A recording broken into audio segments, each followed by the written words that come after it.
Hello dear health seekers, Inga from Health Origins here. So since we are in summer berry season, this is my homegrown blackcurrants. And since we are not a fan of eating those raw per se, especially Mark is not keen, so I made some homemade delicious blackcurrant jam. And I'll show you how I did that. So let's begin. I've got 500 grams, just over 500 grams of blackcurrants. So I'm gonna put them in a sieve and I'm gonna wash them. So my berries are washed, and you want a heavy bottomed pot for this ideally, so it has less chance of kind of sticking to it. I'm gonna add these to the pot. To that you want to add about 100 ml of water just to help it starting to cook. So that's just a bit less than half a cup of water, and then we're gonna put this on to heat. So my berries are boiling, and I'm gonna boil these for about 5 minutes until they kind of all pop and open up. So yeah, so from the boiling point you probably need about 5 minutes. I've reduced the heat a little bit too. So it's been 5 minutes now, the berries have been cooking, and to that I'm gonna add now 350 grams of panela unrefined sugar here.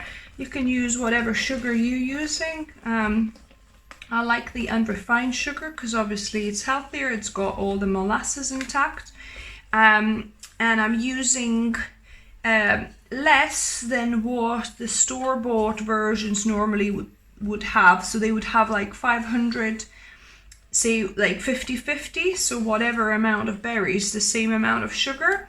So this is 500 grams of berries and 350 grams of sugar here. So yeah, it's a healthier jam that we're making.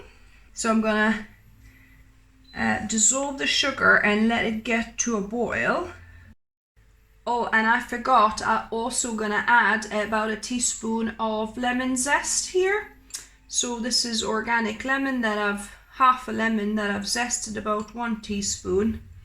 I'll just add that little bit of extra fragrance to the jam.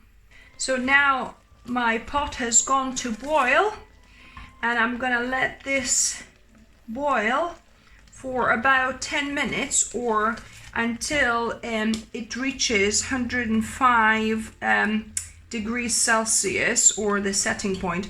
If you don't have a thermometer, you could just put like a saucepan or just like a plate into your freezer, and then, you know, once you're ready to test after 10 minutes, you could put a drop on the cold plate, and then if it kind of sets after a couple of minutes, you push it, and if it wrinkles at the top, it's obviously set and at the correct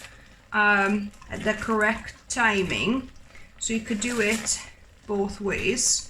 I've got a thermometer, so I'm going to use that. So it's been 10 minutes, this was boiling, so it's about 95 now, so it still needs about 10 degrees. So I reckon it'll be probably another 2-3 minutes. So while we wait for the temperature to rise up, I'll do the saucepan method. So I've just put this, you know, in the freezer for a couple of minutes, and we'll let this dot of jam set for a couple of minutes, and then we'll see.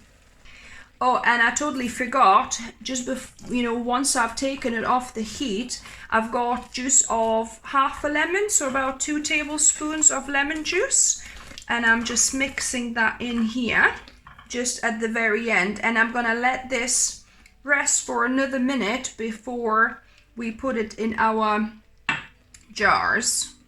So let's check this testing method, and yeah, it's slightly kind of crinkles when you push this slightly. So yeah, it's about setting now.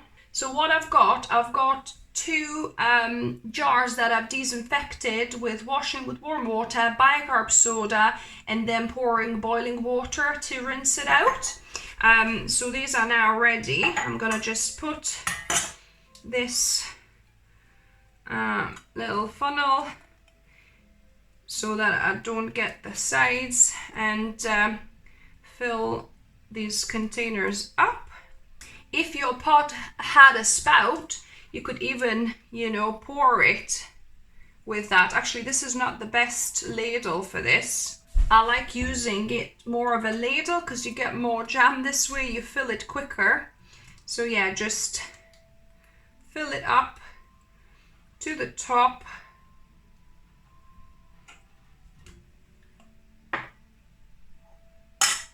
And voila, it does have a little bit of space at the top, but I'm gonna put the lid on. And I've learned from my mom and my grandma how when they, you know, you make sure the lid is on properly, and then you put it upside down because that disinfects the lid as well, on like a towel. So I'm gonna do the second one. I think this one is not gonna be a full one, so this is gonna be for us to eat and try. Whereas this one should last for a good year or even 2 years, really, if you disinfected it properly. Yeah, so for this one, we only got about half a jar, which is fine. This is going to be perfect for us to taste test it and have now. So I'm just going to put a lid, and I'm not going to invert this one. We'll let this cool down, and then we're going to taste test it. The jam has nearly cooled down. It's still a bit warm, but as you can see, it's kind of nicely set, it's looking.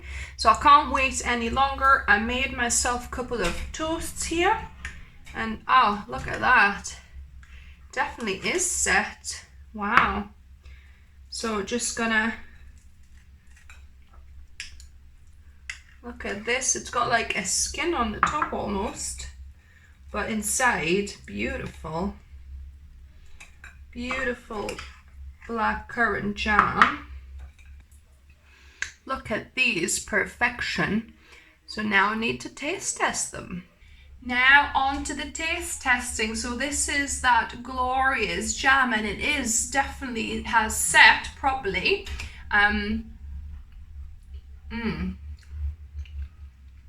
Oh wow, oh my goodness, such depth of flavor.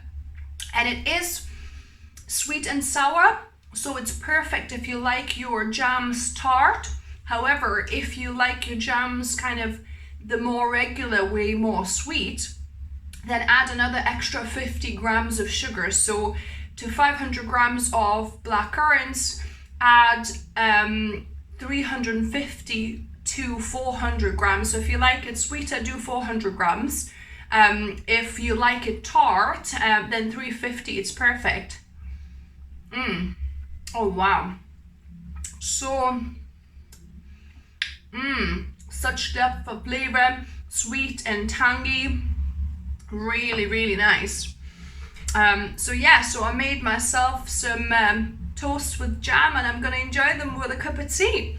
So I hope you like this video. Give me a thumbs up if you do, and if you're new to the channel, welcome and subscribe for more videos. I try and upload 1 or 2 videos for you every week. And as always, remember, food is fuel, so be mindful of what you put in your body. Until next time.